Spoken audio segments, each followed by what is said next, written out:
Hello friends, welcome to my channel Gyan Guru. आज आपके लिए लाए हैं क्लास 10 का वीडियो। एनसीईआरटी चैप्टर नंबर 15 प्रोबेबिलिटी के बारे में पढ़ेंगे। Before we are going to start this chapter, उसके पहले हम इंट्रोडक्शन थोड़ा देख लेते हैं। तो यहाँ पे मैंने प्रोबेबिलिटी का एक जनरल फॉर्मूला लिखा हुआ है, number of outcome favourable outcome of event E upon total number of outcome, where we assume that the outcome of experiment are equally likely। अब equally likely क्या होता है? तो फॉर एग्जाम्पल हम एक कॉइन लेते हैं जिसके दो पहलू होते हैं, एक हेड और टेल। तो यहाँ पे चांसेस दोनों के इक्वल होते हैं आने के, शायद टेल आएगा या तो फिर हेड आएगा, दोनों में से एक जरूर आएगा। ठीक है, तो इसे इक्वली लाइक कहेंगे। दूसरा पॉइंट हमें ये याद रखना है कि probability for sure event is 1। अब श्योर इवेंट मतलब क्या होता है, आइए एग्जांपल से देखते हैं। There are 7 days in a week, मतलब एक वीक में 7 दिन होते हैं, ना कम होंगे 7 से, ना 7 से ज्यादा होंगे, मतलब कि श्योर है।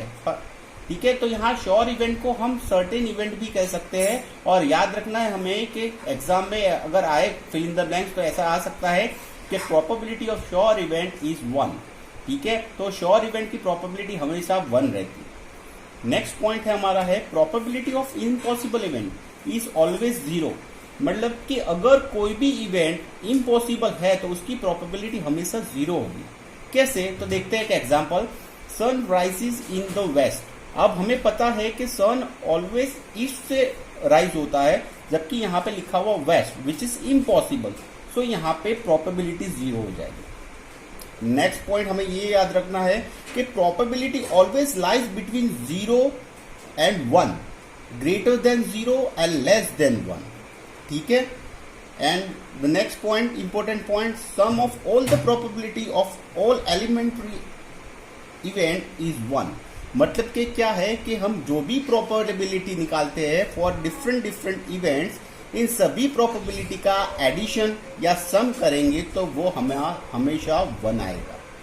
ठीक है, अब यहाँ पे कोई इवेंट नहीं बन रहा, नॉट गेटिंग इवेंट, तो अगर हमें वो निकालना है तो हमें क्या करना पड़ेगा, 1 से हमारी जो इवेंट की जो वैल्यू आएगी उससे सब्ट्रैक्ट करो तो हमारा नॉट इवेंट आ जाएगा। अंडरस्टूड? तो आइए एक्सरसाइज स्टार्ट करते। Question number 1, complete the following sentence. ठीक है, यहां पे फर्स्ट देखते हैं, फिल इन द ब्लैंक्स है।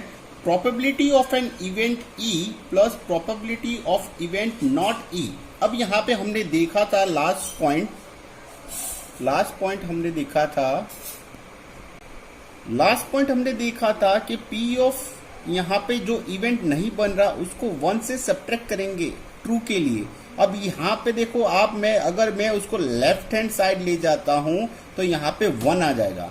तो यहाँ पे क्या हो जाएगा, the probability of event E plus probability of event not E which is equal to 1। Next question है, the probability of event that cannot happen, मतलब कि कभी भी नहीं होगी, तो उसकी प्रोबेबिलिटी आएगी 0। जैसे मैंने यहाँ पे बताया था आपको, इम्पॉसिबल इवेंट के लिए हमेशा प्रोबेबिलिटी 0 होती है, and such event is called impossible event. ठीक है, मैंने ऐसे पहले आपको बताया था। Question number 3, the probability of event that is certain to happen is 1 and such event is known as sure or certain event. हमने यहाँ पे पहले पॉइंट पे पढ़ चुके हैं। Now the sum of all the probability of all the elementary event of an experiment is equal to 1। इसका मतलब क्या हुआ कि हम जो भी प्रोबेबिलिटी निकाल रहे हैं अलग अलग इवेंट्स की, अगर इनका एडिशन या फिर सम करेंगे तो उसका आंसर आएगा 1। Now question number 5, the probability of an event is greater than और इक्वल टू 0 और लेस देन इक्वल टू 1। मतलब कि हमारी जो भी प्रोबेबिलिटी आती है वो 0 से ग्रेटर होगी और 1 से लेस होगी। ठीक है, आइए देखते हैं क्वेश्चन नंबर 2।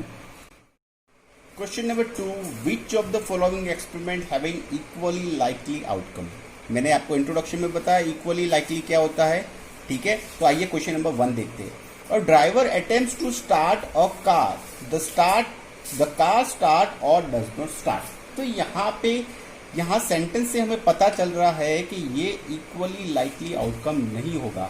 मतलब कि यहाँ पे जो आउटकम आ रहा है वो इक्वल नहीं है, तो ये हमारा स्टेटमेंट फॉल्स हो जाएगा। ठीक है।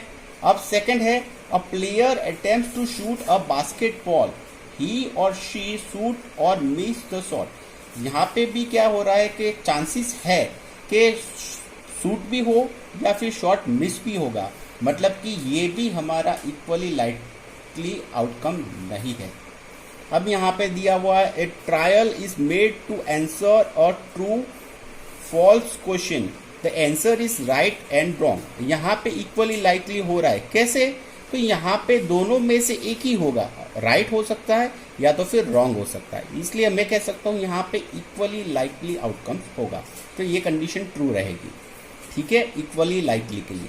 Now a baby is born, it is boy और अ गर्ल, मतलब यहाँ पे जो बेबी बॉर्न होगा या तो फिर वो बॉय होगा या तो फिर गर्ल होगा, मतलब कि यहाँ पे दोनों साइड आप देखो तो यहाँ पे आउटकम इक्वली लाइकली हो रहा है, या आइदर वो बॉय होगा या तो फिर गर्ल होगा, तो यहाँ पे इक्वली लाइकली आउटकम इसके लिए ट्रू होगा। तो यहाँ इक्वली लाइकली आउटकम और false which is not equally likely outcome.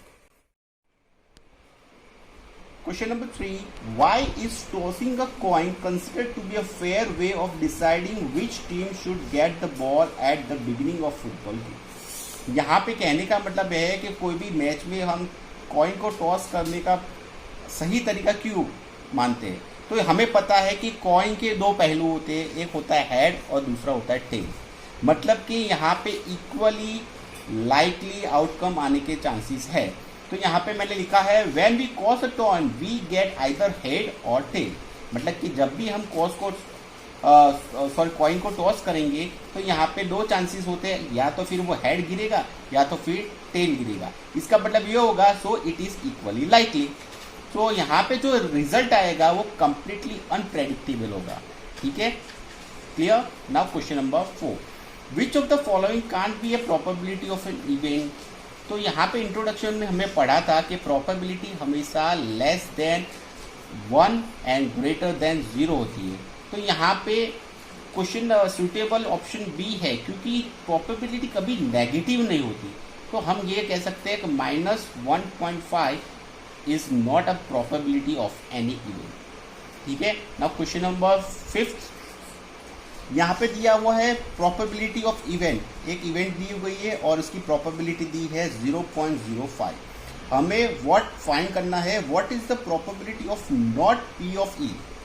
ठीक है, अब हमने पहले इंट्रोडक्शन में एक फॉर्मूला देखी थी फॉर नॉट इवेंट ई। तो यहाँ पे फॉर नॉट, यहाँ पे बार लगाया हुआ है मैंने इवेंट, तो उसमें हम क्या करेंगे कि 1 से प्रोबेबिलिटी को माइनस करेंगे, तो 1 minus 0.05 which is equal to 0.95। तो ये हमारी probability for not event E. ठीक है, आशा करता हूँ आज का हमारा ये वीडियो आपको समझ में आया होगा, और कोई क्वेरी हो तो आप हमें कमेंट बॉक्स में लिख सकते हो। ठीक है, तब तक के लिए धन्यवाद and have a nice day. लोगों ने अभी तक मेरे चैनल को सब्सक्राइब नहीं किया, प्लीज़ सब्सक्राइब कीजिए और for all notification bell icon दबाना ना भूलिए।